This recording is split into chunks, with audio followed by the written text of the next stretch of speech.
सावन का महीना शिव की भक्ति के लिए अत्यंत लाभकारी होता है। सभी शिव की भक्ति करते हैं और जल अभिषेक करते हैं। कुछ लोग शिव का जलाभिषेक घर पर ही करते हैं, लेकिन इसके कुछ नियम कायदे हैं जिन्हें जान लेना बहुत आवश्यक है। आज हम आपको शिवलिंग रखने के जो नियम बता रहे हैं वो पुराणों में भी वर्णित है, साथ ही अन्य ग्रंथों में भी उनका जिक्र किया गया है। शिवलिंग स्थापित करने से पहले आपको ये जरूर देख लेना चाहिए कि शिवलिंग का आकार अंगूठे से बड़ा नहीं होना चाहिए, क्योंकि ऐसा होने पर उसकी मूर्ति स्थापना करवाना आवश्यक हो जाता है। इसका जिक्र हमें शिव पुराण में भी मिलता है। शिवलिंग पर अभिषेक करते समय हमेशा आपका मुख उत्तर दिशा की ओर होना चाहिए।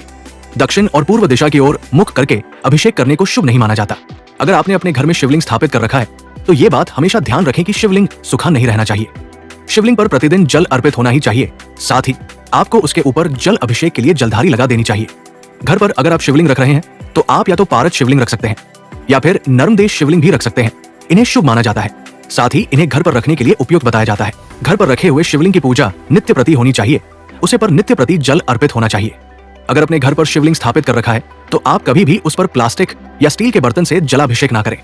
जल को हमेशा तांबे या पीतल के बर्तन से ही अर्पित करें। घर पर शिवलिंग स्थापित कर रखा है तो ये ना भूलें कि शिव परिवार भी होना चाहिए। आपके मंदिर में भगवान गणेश और माता गौरी का होना भी अत्यंत आवश्यक है। याद रहे, अगर आप घर पर शिव की पूजा करते हैं तो भूल कर भी भगवान शिव पर तुलसी अर्पित ना करें।